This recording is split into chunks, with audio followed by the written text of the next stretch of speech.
Então, a gente passa a palavra para o professor Alexandre, que é professor das moléstias infecciosas da nossa faculdade, e o professor Alexandre tem tido um grande destaque, tanto no nosso hospital, como a nível nacional, como a nível internacional, no sentido de nos dar algumas respostas frente a tantas incertezas que a gente tem vivenciado em relação a essa doença.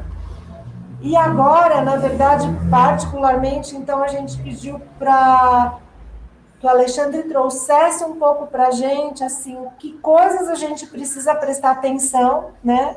Agora que a gente está recebendo os pacientes que já tiveram hospitalizados, que já tiveram Covid e que estão retornando para o atendimento na atenção primária. Então, muito obrigada, Alexandre, e agradeço muito a sua participação. Muito boa tarde a todos. Sou eu que agradeço o convite gentil da professora Eliana. Ela entrou em contato comigo semana passada, dizendo que estava preocupada porque muitos colegas da rede de atenção básica estavam recebendo no retorno pacientes que tiveram Covid, com algumas queixas neurológicas, vamos colocar assim, entre aspas, e que se havia uma dificuldade no manejo dessas queixas, né? Então, como eu trabalho também numa frente de pesquisa na avaliação do que a gente está começando a entender como síndrome pós-Covid, a gente planejou essa atividade de educação médica, de educação em saúde continuada, e o que eu vou apresentar aqui, na verdade, é uma revisão do que a gente tem na literatura até agora, como a Suzana já deixou muito bem claro, é uma ciência que está em formação, tanto o que a gente entende como doença aguda, como o que a gente vai ver que talvez seja subagudo e algumas coisas que talvez sejam crônicas. E então o que a gente está começando a denominar aí de síndrome pós-Covid. Eu fiz uma apresentação mais geral de manifestações em diversos órgãos ou sistemas, mas um pouquinho de foco em sistema nervoso central, que pareceu ter a preocupação maior dos colegas, né? Essa apresentação, depois eu vou deixar para vocês também os slides, né? Me apresentando rapidamente, eu sou chefe do Departamento de Infectologia da Unesp e também chefe do serviço de infectologia lá do HC, e junto com várias outras pessoas, incluindo aí a Suzana, muitos colegas da clínica médica e da Infecto, nós coordenamos o grupo técnico médico da Covid-19 em nosso hospital. Eu também não tenho nenhum conflito de interesse nessa apresentação, só quero fazer um convite, né? Eu tenho um projeto de extensão universitária que é de divulgação científica, o site é drbarbosa.org e tem ramificações no Facebook, Instagram, YouTube, vocês podem acessar vários materiais para educação médica e educação em saúde continuada lá. Então, fato é que, como todos sabem, né, nós temos aí circulando um novo coronavírus chamado SARS-CoV-2. Já circularam antes dois outros membros dessa família de beta-coronavírus em seres humanos. Primeiro circulou o SARS-CoV-1, lá pelos idos de 2002, 2003, mas que não chegou a 1.000 óbitos. Depois circulou um tal de MERS, que é Alexandre, só um minuto, peço desculpas de te interromper, mas o pessoal está pedindo se você pode falar um pouquinho mais alto. Tá, vou falar um pouquinho mais alto. Tá melhor agora? Melhorou. Tá, vou colocar o microfone um pouco mais perto aqui da boca, talvez seja isso. E então, nós já tivemos problemas com o beta-coronavírus no passado. Primeiro, o SARS-CoV-1, que circulou por volta de 2002, 2003. Depois, o SARS-CoV-2, 2007. O SARS-CoV-2, não, desculpe. O MERS, o Middle East Respiratory Syndrome, que circulou lá em 2008, 2009, mas também com poucos óbitos. E agora, né, o novo coronavírus, SARS-CoV-2, que é o vírus associado à síndrome respiratória aguda grave, denominado 2 porque já teve o 1, que começou a circular lá em dezembro de 2019, na província de Wuhan, e a doença que ele causa foi chamada de Covid, porque do inglês é Coronavirus Disease, né? Então ficou Covid. E foi decretada pandemia pela OMS em meados de março desse ano de 2020.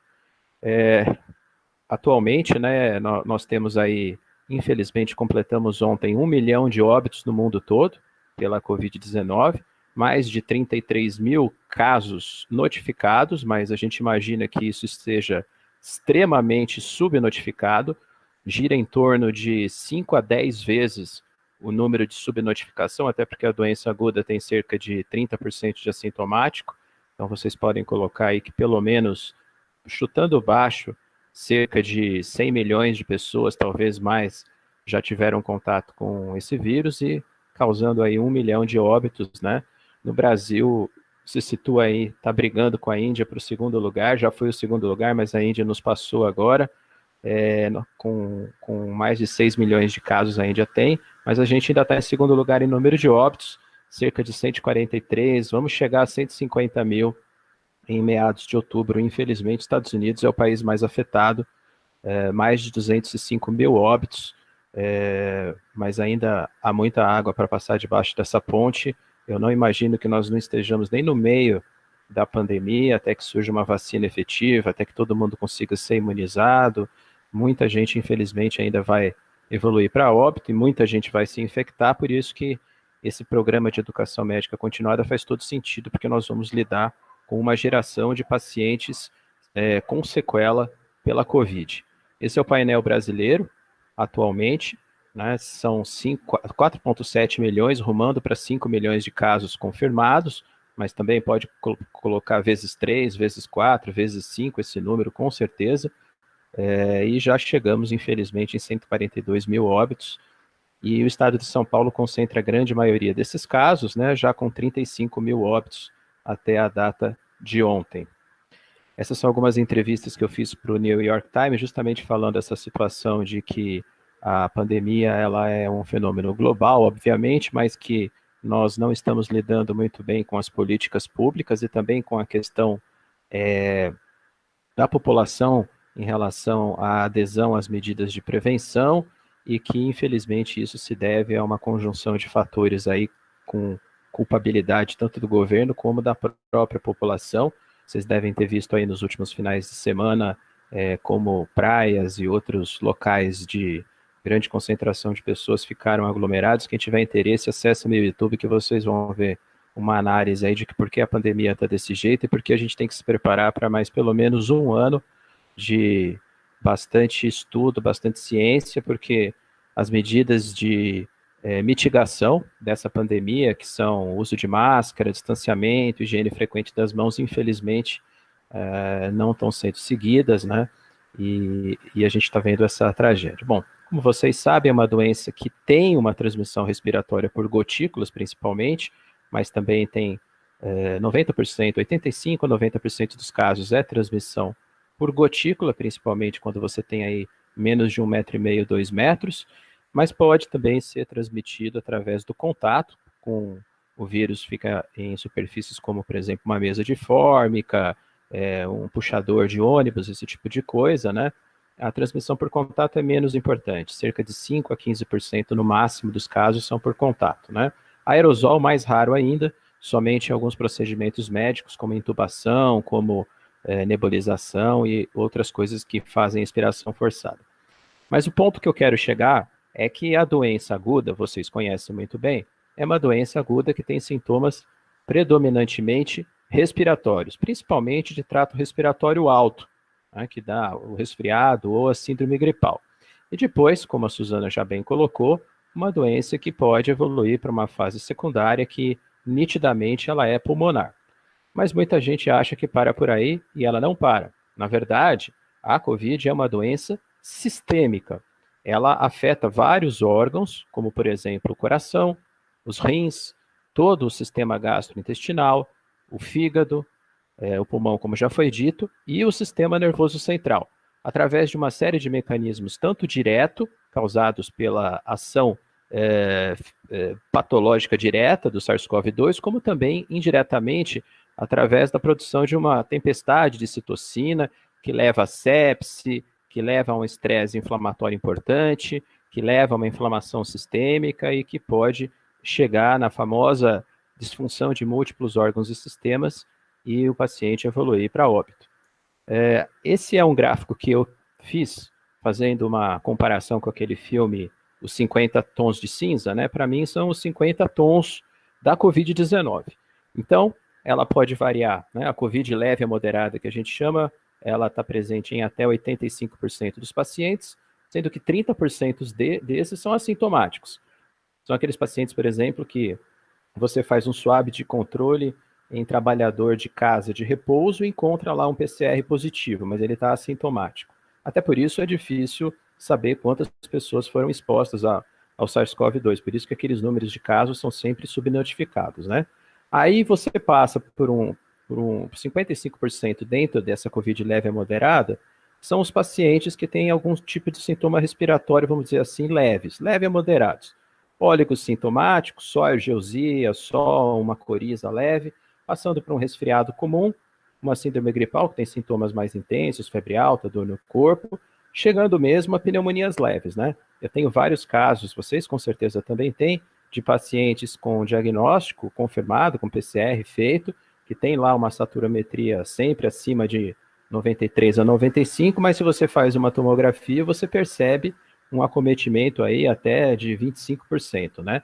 Mas você não precisa internar esses pacientes, então 85% a gente considera de leve a moderado, tratamento ambulatorial é um paciente mais tranquilo. Agora, 15% pode evoluir para COVID grave, COVID crítica, né? Que é quando você tem um comprometimento pulmonar mais importante, aí precisa internar, precisa fazer oxigenoterapia, que a Suzana bem detalhou, ou então ele evolui para a COVID crítica, que é aquele paciente que precisa de UTI, que provavelmente, além da insuficiência respiratória, também tem já algum comprometimento de outros órgãos-alvo que a gente discutiu, cerca de 5% desses pacientes. E é justamente aqui que tem letalidade, né? A letalidade na COVID crítica varia de 50% até 80%, a depender da UTI que o paciente está, né? De comorbidades e outras coisas.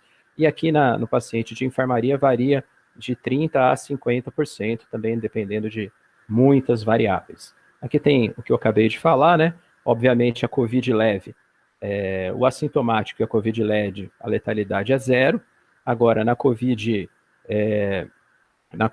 grave, aquele paciente de enfermaria, a mortalidade chega a 15%, 20% em algumas séries, e na COVID crítica chega a 50% ou até mais, né? Quando a gente começou a atender COVID aqui no Hospital das Clínicas, os primeiros 10 pacientes que a gente internou, só uma na UTI, né? 10 pacientes, os primeiros 10 pacientes, somente uma saiu viva, né? Obviamente, agora a gente consegue manejar muito mais, nossa curva de aprendizado cresceu bastante, né? Então a gente consegue oferecer uma expectativa de vida melhor para esses pacientes. A Suzana já mostrou esse slide traduzido, depois eu vou pedir para ela me ceder, porque eu estou com preguiça de traduzir, mas basicamente para entender, né, que os pacientes com COVID grave, principalmente estão nessa fase 2 pulmonar, e na COVID crítica são esses que estão na fase de tempestade de citocinas, e são esses que podem evoluir mais com sequelas a longo prazo. E é justamente aí que começa o tópico mais específico que eu vou abordar com vocês, né? O que acontece pós-fase aguda? Qual é o comportamento da doença depois, vamos dizer assim, né? Tem muita gente que pode falar, tivemos tantos casos recuperados, né? Eu não acho que foi recuperado, já é uma doença viral aguda que tem uma mortalidade de 2 a 3%. Você não pode falar em casos recuperados.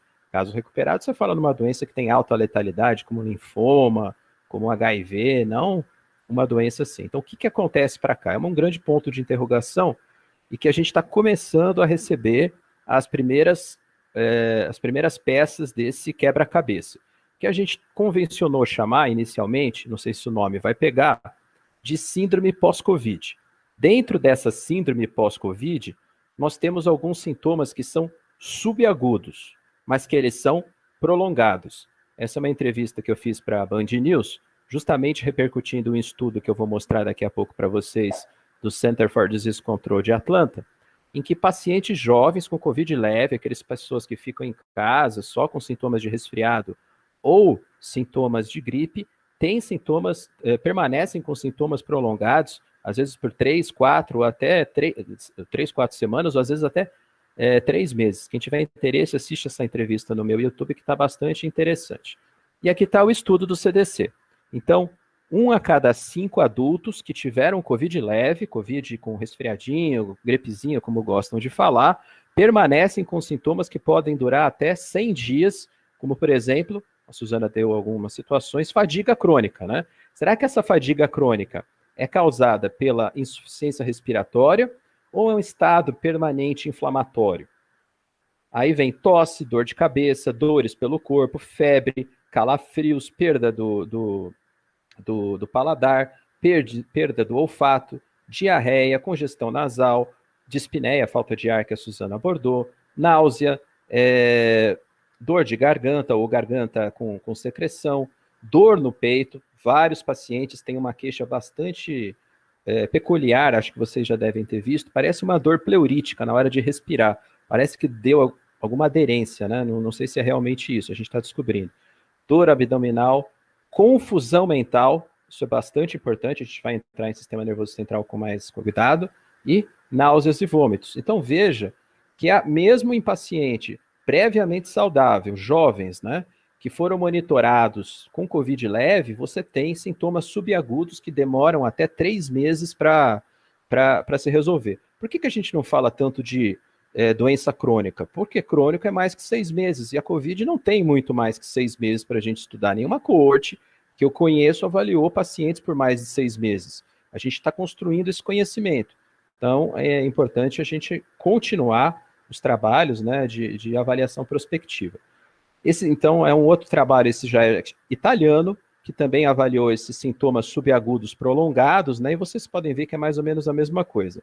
Fadiga, dispneia, dor nas articulações, dor no peito, tosse, anosmia, síndrome de Zika, rinite, olhos avermelhados, digeusia, dor de cabeça, tosse com catarro, perda de apetite, dor de garganta, vertigem, mialgia, diarreia. Esses sintomas podem perdurar aí de 2, 3 semanas, às vezes até mais que 2 meses. E tem umas sequelas que a gente está começando a pensar que podem ser a longo prazo, porque nos parece pouco provável, pelas características da lesão. A Suzana deu um exemplo, né, algumas características de tomografia de pacientes, aquelas sequelas de fibrose parece que não vai conseguir serem resolvidas, né, ou pelo menos não em curto prazo, né. Então, principalmente essas sequelas crônicas, entre aspas, que podem acontecer, se referem ao trato pulmonar, cardiorrespiratório e, infelizmente, neurológico. Tem tudo a ver com o receptor da enzima conversora de angiotensina 2, a enzima ECA2. Quanto mais receptor para ECA2 o tecido tem, ou quanto mais esses pacientes expressam esses receptores, pior parece ser a possibilidade de sequela. Isso não é novo.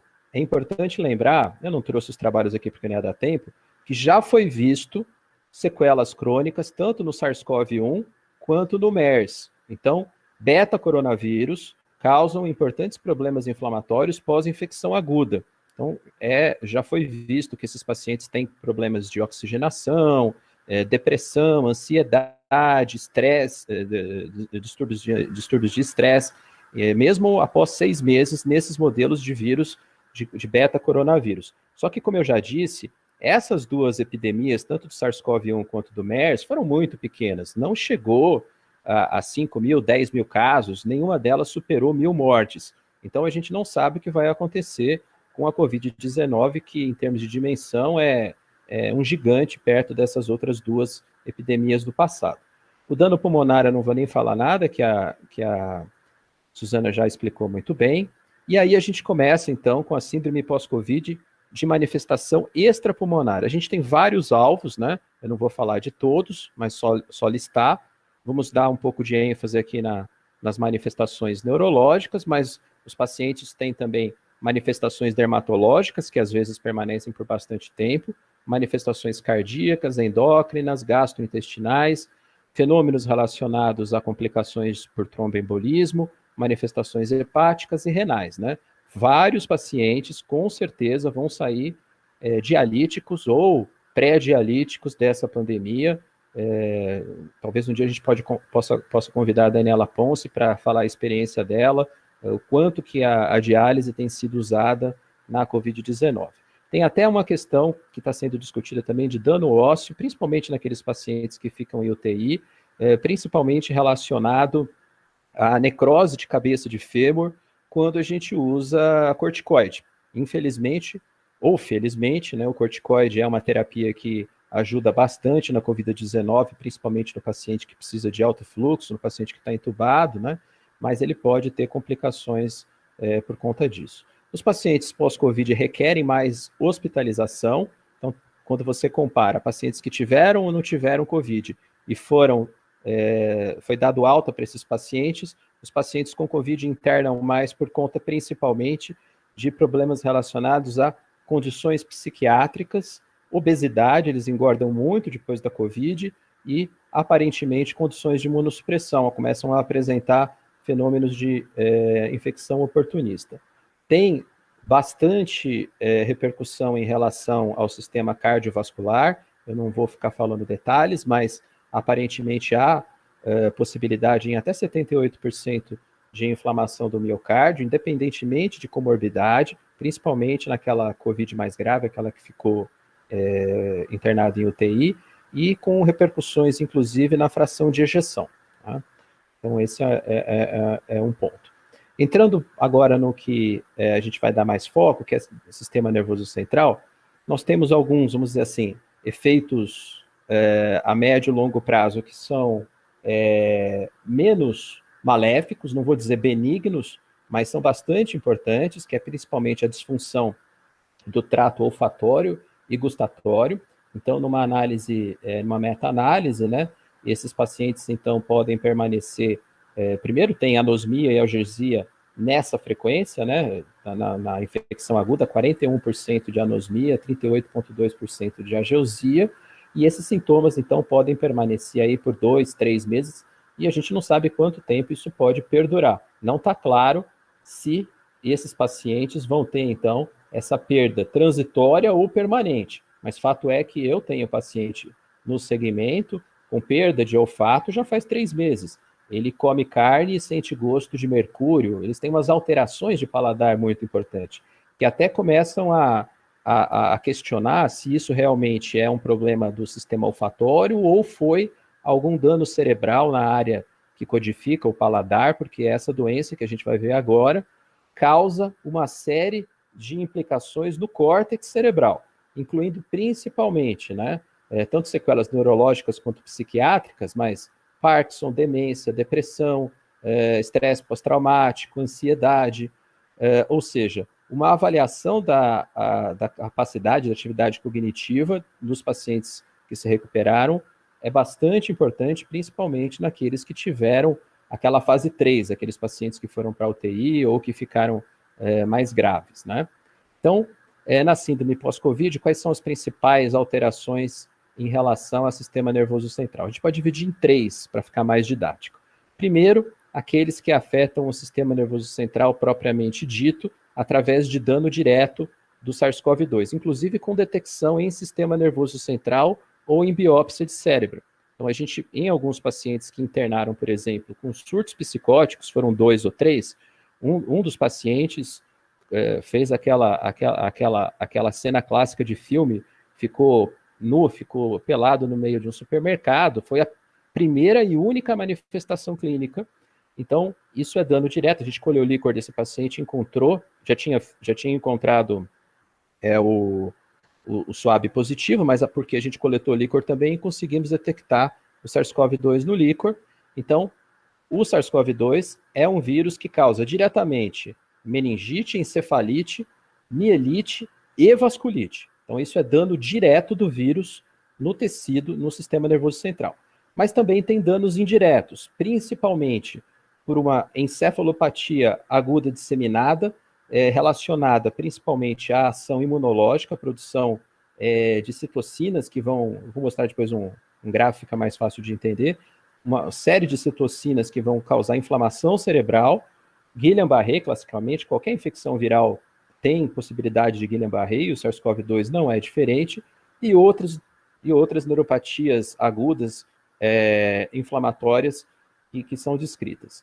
E uma terceira via são aquelas relacionadas aos fenômenos tromboembólicos que podem, obviamente, também prejudicar o sistema nervoso central, principalmente o acidente vascular encefálico isquêmico, né, ou hemorrágico, por conta, então, desses fenômenos tromboembólicos. Então, o cérebro sofre, o sistema nervoso central sofre por conta de 3 mecanismos: direto, pela ação do vírus, ação inflamatória e também fenômenos tromboembólicos. Então, as manifestações neurológicas, né, na COVID aguda seria anosmia, mialgia, miosite, encefalopatia, o acidente vascular encefálico, encefalite ou meningite, convulsão. Já tivemos pacientes que a convulsão foi a primeira manifestação da COVID, neuropatia periférica e rabdomiólise. Alguns pacientes com 7, 8, 9 mil de CPK. E pós-viral, então naquela fase 3, né, encefalopatia disseminada aguda, inflamatória, a questão das hemorragias agudas, mielite transversa, Guillain-Barré, doença de Kawasaki, principalmente em criança, síndrome da fadiga crônica, aquele paciente, então, com fadiga que não se recupera, e desautonomia.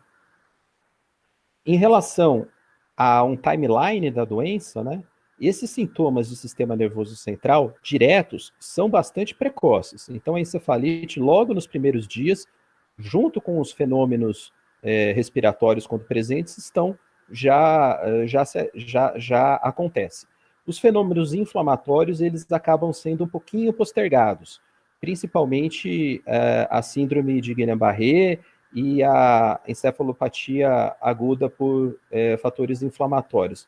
E também a questão dos fenômenos tromboembólicos é mais tardia do que o dano direto, isso faz todo o sentido. Então, aqui tem, basicamente, como acontece a fisiopatologia do dano cerebral, principalmente, como eu falei, um fenômeno de citotoxicidade. O vírus ele consegue passar a barreira hematocefálica, que vai fazer lesão em diversas áreas do sistema nervoso central, incluindo o cérebro, tronco, e aí levar uma encefalopatia direta, que pode ser muito grave. Existe também a penetração do vírus pelo trato olfatório, que é bastante importante pelo mecanismo de transmissão, e aí ele também pode chegar diretamente no sistema nervoso central, levando a lesão direta. E tem a questão mais relacionada ao trato gastrointestinal, quando ele é recuperado, ele vai acabar sendo drenado pela medula. E a tempestade de citocina que se forma naquela fase 3, com os fenômenos, então, que a gente discutiu de alteração inflamatória em sistema nervoso central. E aqui tem um gráfico que mostra de maneira didática como acontece a replicação do SARS-CoV-2 em uma célula do sistema nervoso central. Então, ele leva a lesão dessa célula, ele se replica em sistema nervoso central, é mais para mostrar que existe também possibilidade de uma encefalite, porque várias células do sistema neurológico possuem o tal do receptor para ECA2. Então, é um tecido que o SARS-CoV-2 tem bastante afinidade. Se você não tiver uma boa barreira e impedir que a doença passe daquela fase 1 para 2, e principalmente da 2 para 3, uma boa barreira imunológica, você pode ter, então, complicação direta com encefalite direta pelo SARS-CoV-2. Aqui tem toda a cascata de citocinas que acontece tanto no sangue periférico quanto dentro do sistema nervoso central, mas, para resumir, o SARS-CoV-2 faz uma bagunça imunológica, ativando o que a gente antigamente conhecia nas aulas de imunologia como o perfil TH2, então citocinas horríveis como a interleucina 6, o fator de necrose tumoral TNF-beta, isso leva a um desbalanço inflamatório muito grande, incluindo o sistema nervoso central, e imagina essa inflamação aqui leva àquelas complicações indiretas por mecanismos inflamatórios, né? Então, resumindo, né, depois de uma doença pulmonar e sistêmica, você tem hiperinflamação, você tem vasculite e você tem lesão direta pelo vírus e por isso toda a questão. Então, os pacientes, eles vão apresentar principalmente, isso aqui é o percentual, né? Isso aqui já é estudo clínico. Isso aqui foi a primeira coorte de manifestação neurológica que os chineses nos mostraram lá em Wuhan, ainda é do foco principal.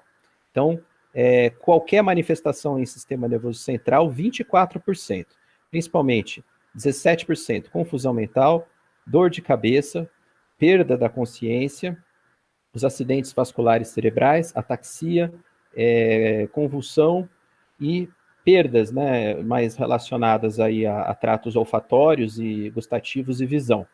E também existe o problema de neuropatia periférica. Esses são os principais achados, mas imagina todos esses percentuais multiplicados pelos milhões de casos que a gente tem no mundo todo, né? Essa é uma outra revisão, já é uma análise sistemática, né, uma revisão sistemática, mostrando como é importante doença cerebrovascular, encefalopatia, como as duas mais importantes, a síndrome de Guillain-Barré é raro, a anosmia, a ageusia, olha a variação de 5,1% a 88%, né? Não varia muito, né? Mialgia é bastante frequente, cefaleia também bastante frequente.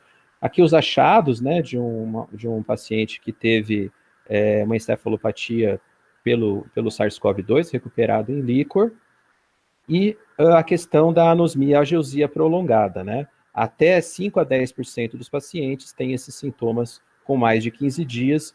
Os otorrinos estão fazendo pesquisa em relação ao benefício de tratar isso tanto com corticoide oral, mas principalmente com corticoide nasal. Alguns pacientes referem melhora.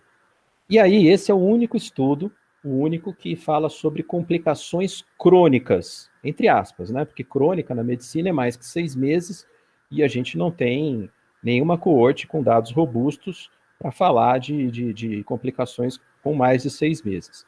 Mas é uma coorte que avaliou 153 pacientes do Reino Unido por um período de 3 meses. Então, não é o crônico, né? O crônico raiz, é o crônico Nutella, mas a gente tem alguma coisa aqui, né?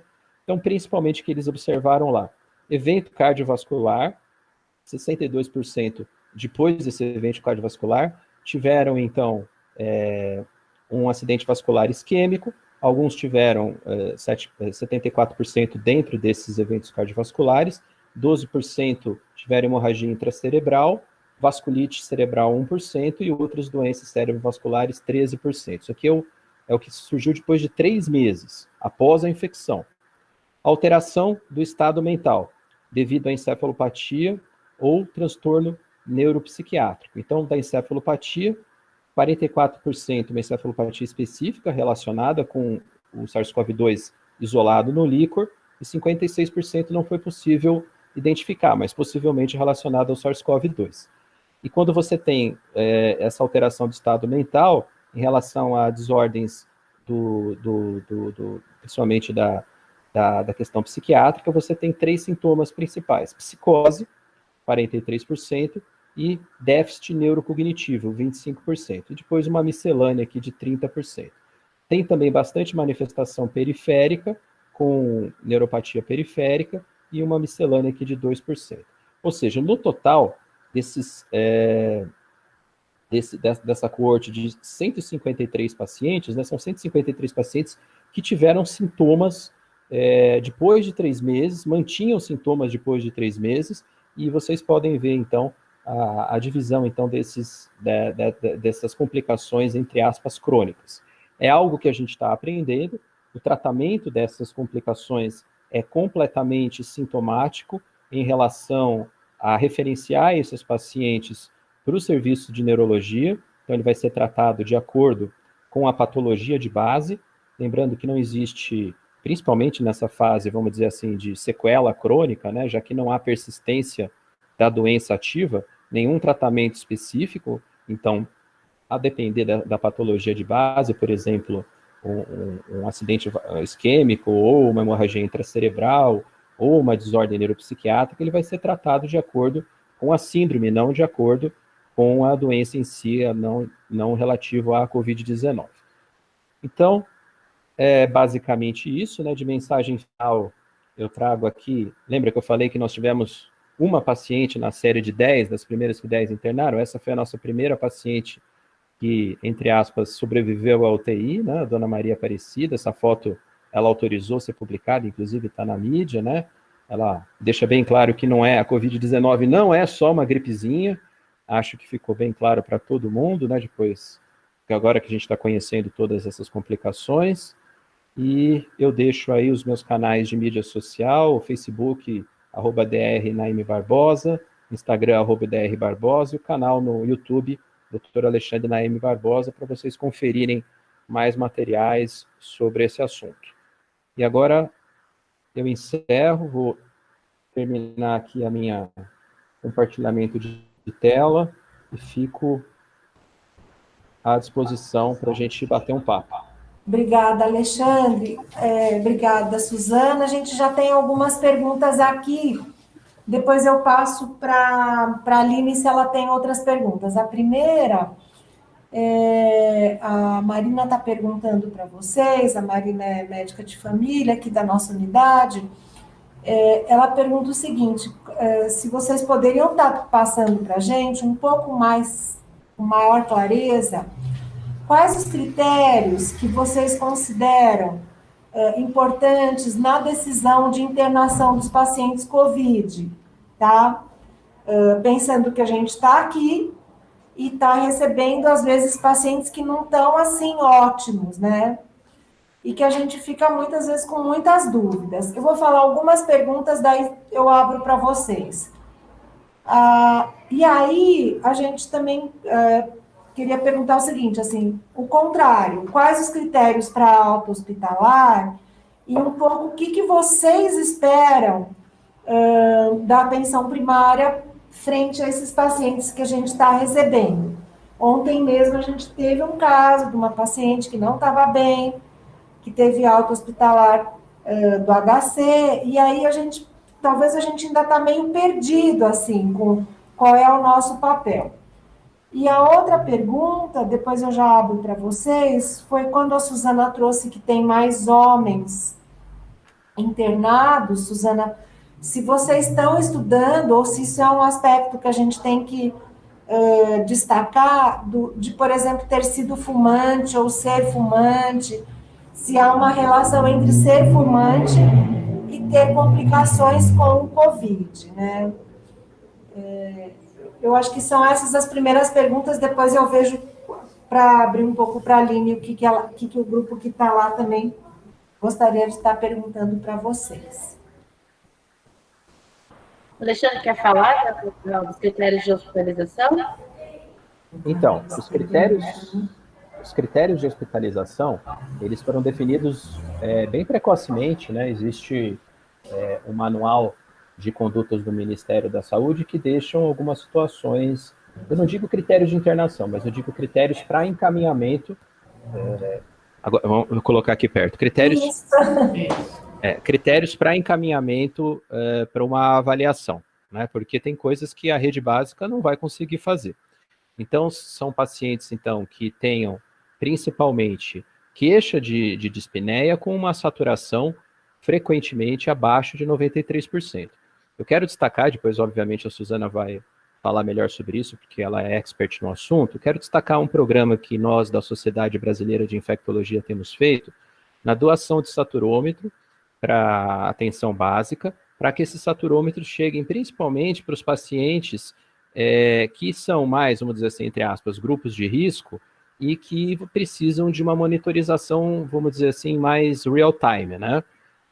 Então, uma saturação menor que 93, num paciente que, obviamente, a gente saiba que isso estava maior, né? Não num DP ótico, obviamente, isso pode ser um sinal de gravidade que mereça uma avaliação. Um outro ponto é a frequência respiratória, principalmente quando ela está frequentemente acima de 24. Então, são dois parâmetros que, para a rede básica, fica muito tranquilo de solicitar uma avaliação hospitalar. A gente tem feito isso, eu acompanho centenas de pacientes à distância, e que tem, obviamente, poder aquisitivo para ter o saturômetro, e quando você tem essas medidas, a gente vai fazer uma avaliação hospitalar. Na avaliação hospitalar, a gasometria e a tomografia nos dão tudo que a gente precisa, saber se eu vou precisar internar ou não. Então, por exemplo, se eu tenho lá uma troca, uma relação de PA de O2 e FI de O2 menor que 300, eu vou internar esse paciente. Se eu tenho uma tomografia com mais de 50% de comprometimento, eu vou internar esse paciente. Então, são coisas que a rede básica não tem, mas que vão ser referenciadas. Obviamente, tem que ser um hospital terciário, para a gente ter uma ideia mais objetiva sobre o caso. Mas, do ponto de vista de rede básica, saturômetro e frequência respiratória são os 2 pontos principais na minha avaliação. Acho que é melhor a gente conversar primeiro os critérios de internação sem misturar os outros, né? O que você acha, Suzana? Pode me xingar se eu estiver errado, viu? Não. Eu acho que são essas características importantes realmente o que o Alexandre colocou. A oximetria de pulso é fundamental no monitoramento destes pacientes, né?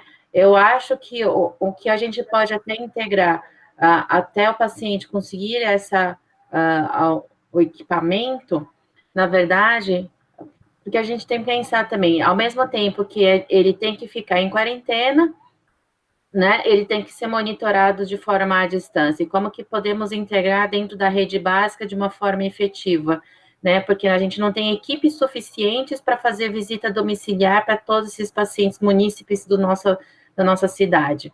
Então, uma característica que eu posso até colocar aqui, que talvez seja adequado, seria que, assim, a gente tem, estamos conduzindo vários ensaios clínicos dentro do HC-FMB, né? E um dos estudos é para paciente positivo, COVID positivo ambulatorial que está no domicílio.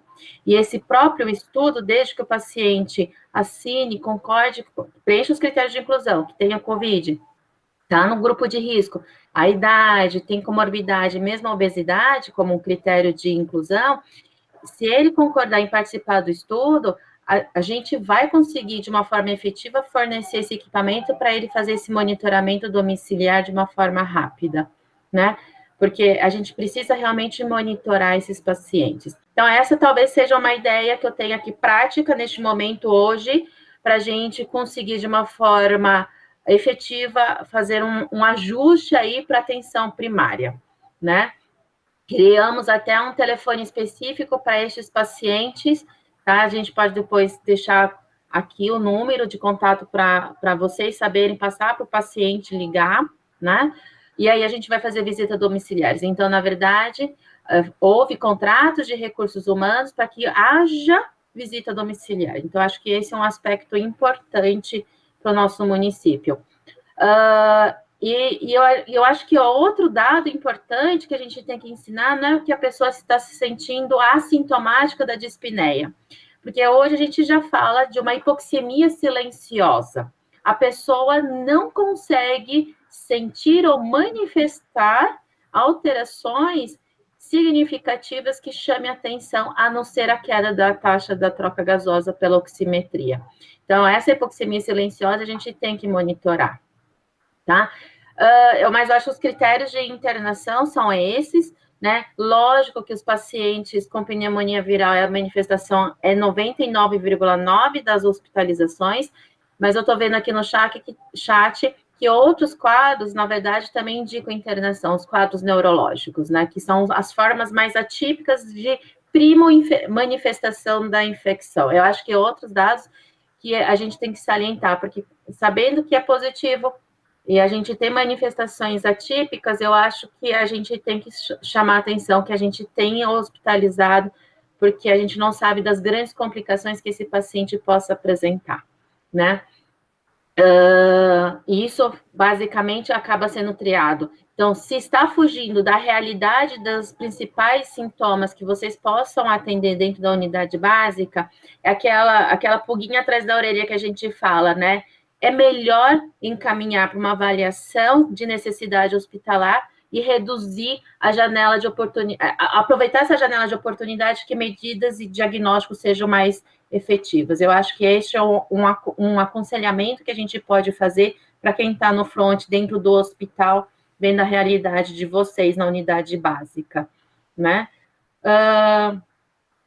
Em relação, eu só vou responder uma pergunta que a Eliana colocou por último, antes dos critérios de alta hospitalar, que isso é um pouco mais complexo, em relação às algumas características relacionadas com gravidade do COVID, né?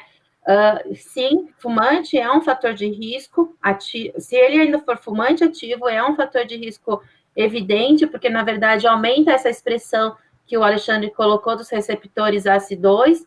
Então, realmente, o que a gente tem feito é orientar, por mais que a pessoa esteja cansada de ficar isolado numa pandemia, orientar para reduzir as suas dependências químicas. Então, a gente tem orientado cessação de tabagismo, tá? Em relação a este momento, porque, na verdade, a gente estaria reduzindo fator de risco extremamente modificável. Outro fator de risco que é modificável é a obesidade. Os mecanismos em si relacionados à obesidade ainda estão sendo investigados, né? A gente sabe, tecido gorduroso é extremamente capaz de aumentar e potencializar a inflamação. Então, eu acho que essa parte ainda não está muito bem definida, mas está ligada.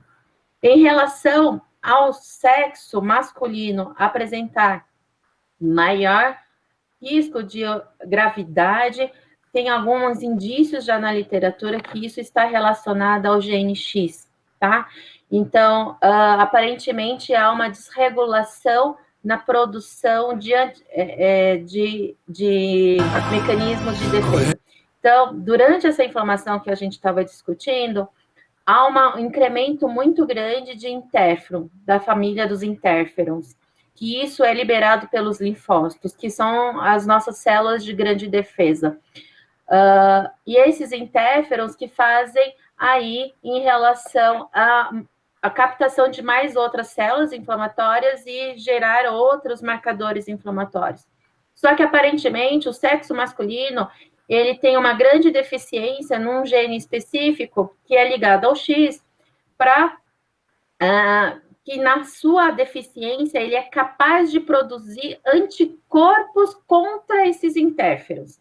Então, o homem começa a produzir anticorpo contra o marcador inflamatório de defesa dos linfócitos, né? Então, aparentemente, tem esse mecanismo desregulatório que possa estar realmente relacionado ao sexo, e por isso que a gente está vendo essa desproporcionalidade de gravidade maior entre os homens em relação às mulheres, tanto que tem se discutido que talvez plasma convalescente desses pacientes homens que ficaram internados de forma mais grave, talvez não devam ser usadas para tratamento efetivo para COVID grave, porque, na verdade, a gente não tem a garantia que esse plasma também não tem anticorpos contra a própria defesa daquele indivíduo.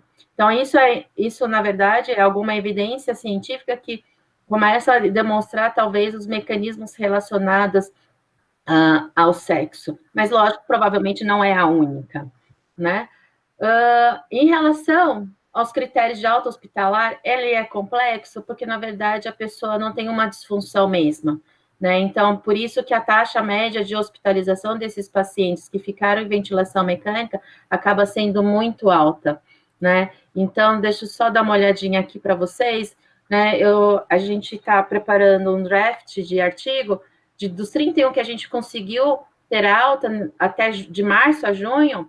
Na verdade, o tempo médio de hospitalização dos pacientes que ficaram fora da ventilação, em ventilação mecânica, foi 25 dias, né? Então, essa informação faz com que a gente pense, então, ao mesmo tempo que eu tenho que compensar todo o quadro respiratório, eu tenho que compensar todo um quadro adequado, não somente da troca gasosa, mas em relação à disfunção renal, à disfunção hepática, hematológica que acaba acontecendo, né? Então, ele é complexo e, às vezes, a gente precisa de auxílios de outras especialidades para definir um melhor momento desta alta hospitalar, né?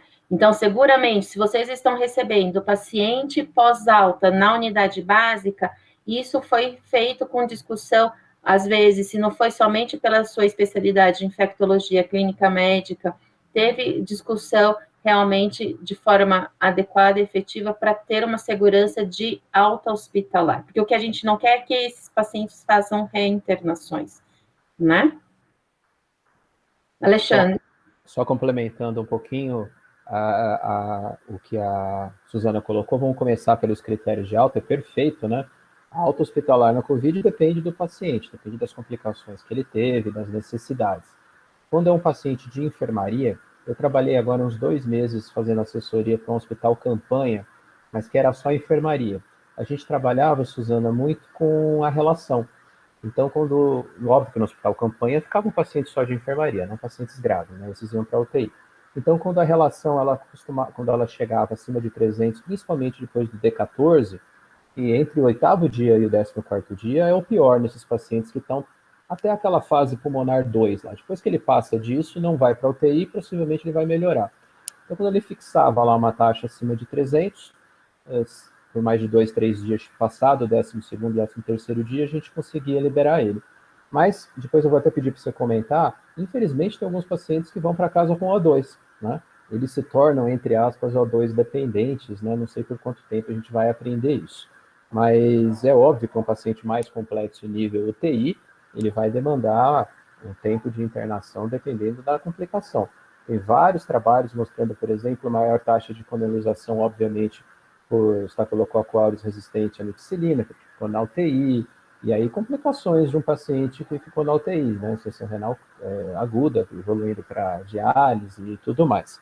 Em relação ao sexo, além dessa variável que a Suzana colocou, e como ela bem colocou, é multivariável, tem um outro ponto bastante interessante. Existe uma expressão genética do receptor da ECA2. Em homem, geralmente o homem, por si mesmo, já produz mais, esse gene é mais presente. Mas vamos lembrar que as variáveis que expressam, vamos dizer assim, a epigenética da expressão do ECA2 também é mais presente nos homens. Por exemplo, homem é mais obeso que mulher, homem geralmente porque é por conta do descuido, né? Por conta da falta de percepção em cuidados em saúde. Então, obesidade, hipertensão, diabetes, essas taxas também são mais frequentes em homens. E esse fenômeno não é só brasileiro, não. O mundo inteiro relata que é uma pandemia de pacientes graves, mais homens do que mulheres. E óbvio que tem vários pontos, inúmeras variáveis envolvidas, né? Agora, eu quero chamar só um último ponto, atenção em relação à reinternação.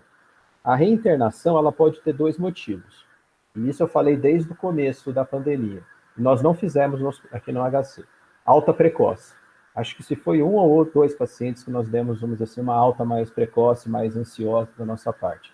Nós preferimos ficar com o paciente até ter certeza que ele não vai ter nenhuma piora, principalmente de insuficiência respiratória mais precoce. Mas tem a reinternação que não é por alta precoce, uma reinternação por complicação, que foi o que eu discuti com vocês, né? As complicações, vamos dizer assim, crônicas da Covid-19 vão gerar reinternações. São pacientes que vão fazer fenômenos tromboembólicos depois de 2, 3 semanas, porque se mantém no estado inflamatório mais intenso, pacientes que vão desenvolver piora da função cognitiva, ou algum tipo de neuropatia. Então, não digo a reinternação propriamente dita no hospital, mas volta ao sistema hospitalar.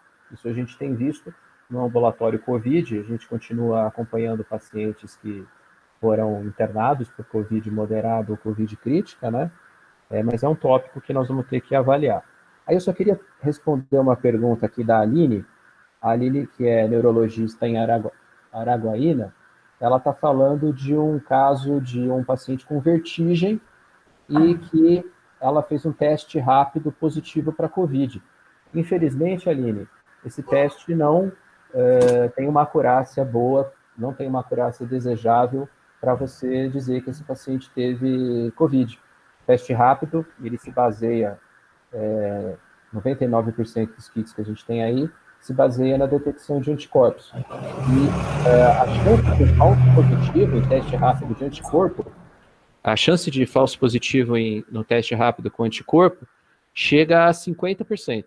Então, a não ser que você tenha feito um teste rápido com antígeno, que é o SWAB antígeno, não o PCR, né? O PCR seria o padrão ouro, mas alguns lugares têm o swab antígeno rápido. Esse paciente você não consegue fechar para COVID só com teste rápido de anticorpo. Então, primeiro, antes de responder a sua pergunta, a gente precisa ter essa informação. Mas eu não, pelo menos não li ou não vi nenhum paciente com uma queixa específica somente aí de vertigem. Aí você faz, tem uma pergunta do Delberto, né? Menor importância da transmissão via contato com superfícies do que no começo da doença. Na verdade, no começo da pandemia, houve uma histeria completamente anencéfala em relação a dar importância para a transmissão de contato muito maior do que a transmissão respiratória. Tanto é que o álcool gel acabou antes de acabar as máscaras, né? Na verdade, existia uma preocupação de você até lavar todas as compras na hora que chegava em casa do supermercado, uma coisa absurda quando a gente compara com a verdadeira perigo que é a transmissão por gotícula. Lógico que existe a transmissão do contato. Agora, a desparamentação, a gente está falando de profissionais de saúde. Em profissionais de saúde, é lógico que não vale essa divisão que eu falei de 80%, 90% de transmissão por gotícula e 10% a 15% de transmissão por contato. É lógico que na hora de você tirar a paramentação, o profissional de saúde tem que tomar cuidado. Mas eu te garanto, Delberto, que em profissionais de saúde, o maior risco de transmissão é ainda por gotícula, e vou dizer mais, no conforto médico, no churrasquinho do final de semana, nas festas universitárias. A Faculdade de Medicina de São José do Rio Preto teve que suspender as aulas porque teve uma festa esse final de semana e que os alunos de medicina foram todos sem máscara, fazendo aglomeração. Então, esse é o ponto. A gente tem que bater forte na transmissão por gotícula com a população em geral. Mas é lógico, os profissionais de saúde seguir os protocolos de paramentação, desparamentação e tudo mais, porque é um contexto completamente diferente. Eu acho que a forma de educação continuada, por mais que seja, né, e a mesma característica, eu acho que vocês estão vendo alunos de medicina, né, onde, na verdade, o compreendimento em relação à transmissão da doença, teoricamente, deveria ser maior, né? Então, esse tipo de postura, na verdade, que o individual afeta completamente o global, né?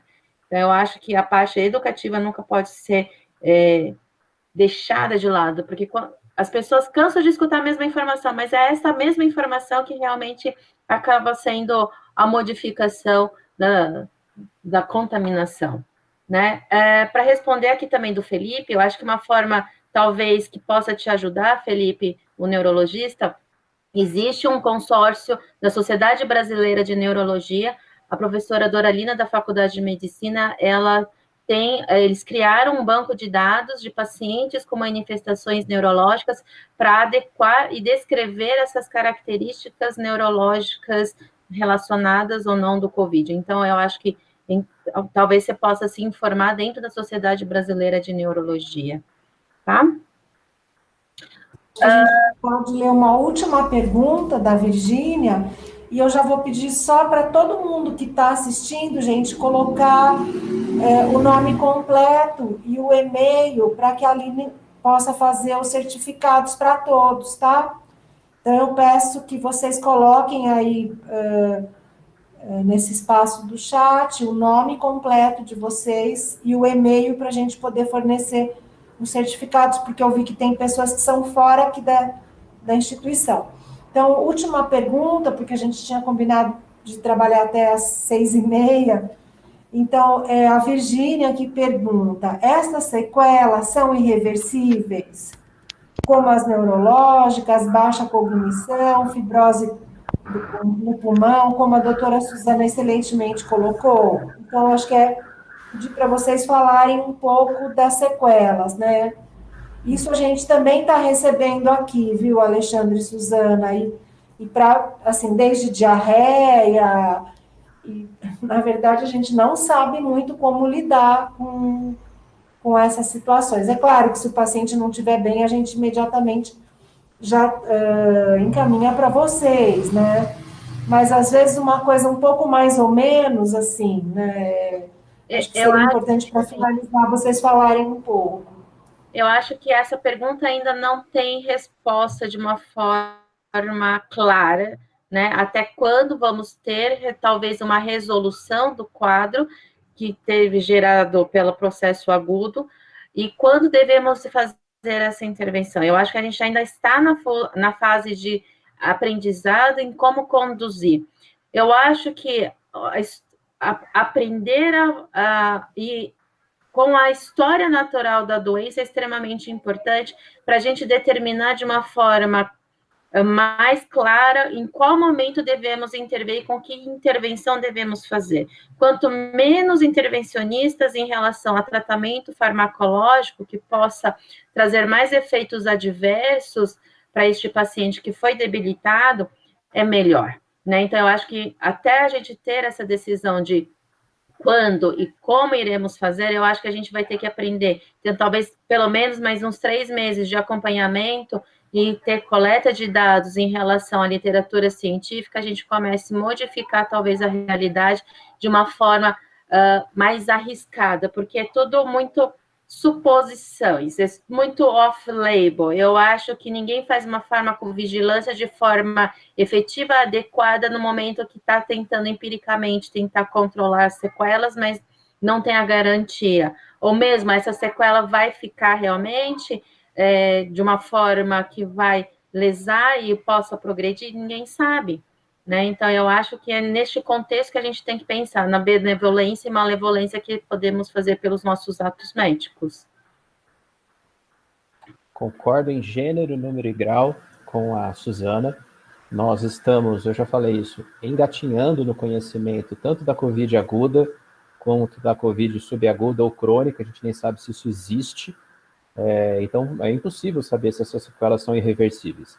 Mas depende do que aconteceu. Por exemplo, se o paciente teve um acidente vascular encefálico isquêmico e evoluiu com uma hemiparesia de membro superior, por exemplo, por conta da área que foi afetada, provavelmente ele vai conseguir alguma reabilitação, mas não vai ser plena.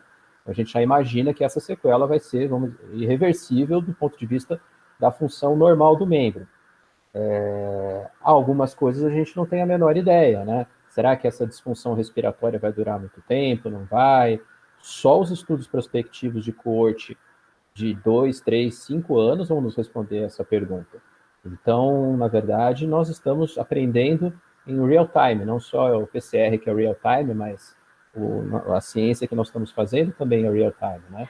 E agora, uma coisa importante que eu acho que fica, né, da atenção básica, é a questão de ter um canal com a gente que está no setor terciário. Muitos pacientes, então, que vocês suspeitam que possam ter desenvolvido algum tipo de sequela ou que tem alguma queixa, uma queda importante da qualidade de vida por algo que vocês imaginam que seja sequela da Covid, eu acho que é importante referenciar. Por quê? Porque a gente não sabe tudo o que vai acontecer, né? Quais são as sequelas realmente, se vai haver, então, isso que a gente chama de síndrome pós-Covid ou Covid crônica. E mais uma coisa que eu quero concordar plenamente com a Suzana. Vamos evitar fazer o que a gente, infelizmente, viu em muitos lugares acontecendo com a Covid aguda. Prescrição de cloroquina, hidroxicloroquina, ivermectina, coisas que não têm a menor comprovação científica, mas que, infelizmente, pelo anseio de muitos e pela má fé de outros, se tornou prescrição padrão por aí. Então, vamos evitar medicamentalizar coisas que a gente não sabe e tentar estudar mais, tentar ajudar o paciente. E tenho certeza que tanto a pneumologia quanto a clínica médica, e tenho certeza que nós da Infecto estamos à disposição para receber esses pacientes que, porventura, tenham a suspeita de alguma sequela da Covid.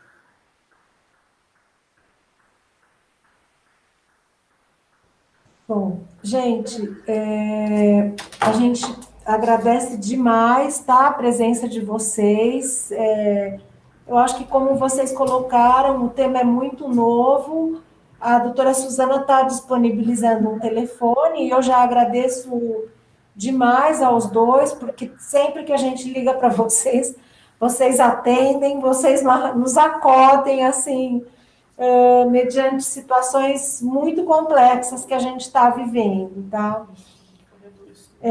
A gente está vivendo mesmo uma certa aflição, porque o que acontece às vezes? Os pacientes têm medo de ir para o pronto-socorro, têm medo de ir para o hospital, e vem parar aqui no Centro de Saúde Escola, às vezes numa situação que a gente não tem a menor condição de atender. Então, a gente teve um recente óbito aqui na unidade, e a gente ficou muito chateado, porque o paciente já chegou aqui praticamente semi-morto, né?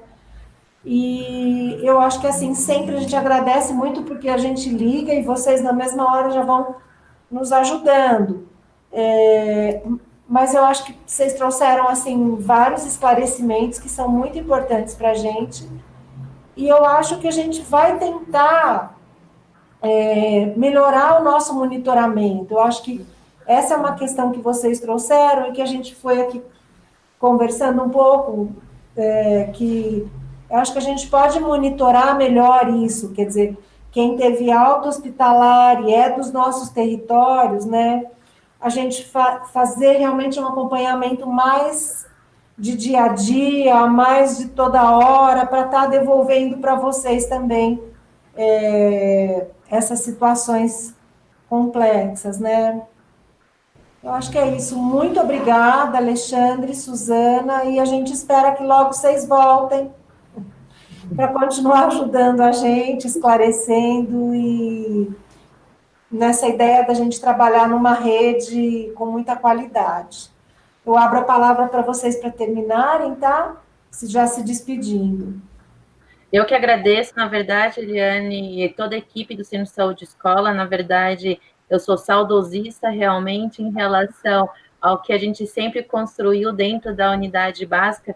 Eu me vejo ainda trabalhando, porque, na verdade, meus projetos, a Eliana sabe, a gente tem vários projetos que pararam com a pandemia, mas são todos vinculados dentro da rede primária. Eu acho que essa interligação é extremamente importante, né? A gente só consegue fazer a melhoria de todo um coletivo trabalhando em conjunto, né? Eu não vejo um elo quebrado. Na verdade, o elo, só tem que se fortalecer. A linguagem tem que ser a única, né? Muito obrigada, parabéns para todos, foi uma excelente discussão, né? Eu acho que as dúvidas, maioria das vezes a gente nem respondeu de uma forma pontual, a gente trouxe mais dúvidas, talvez, mas foi muito bom. Obrigada. Eu também quero agradecer o convite. Eu acredito muito que, dividindo opiniões, a gente multiplica o conhecimento. E apesar da gente também não ter trazido nenhuma resposta assertiva, nenhum fluxo, nenhuma medicação mágica, né? Eu imagino que conseguimos mostrar para vocês um up-to-date da ciência, que estamos fazendo agora, né? E vocês fazem parte disso. E, na verdade, só me colocar à disposição para discussões futuras. Também acredito que todas as esferas da atenção à saúde devem estar unidas, principalmente agora, uma pandemia contra um inimigo ainda tão desconhecido. Ano que vem, 2021, o HIV faz 40 anos, e ainda tenho, eu que sou especialista em HIV, tenho tantas dúvidas.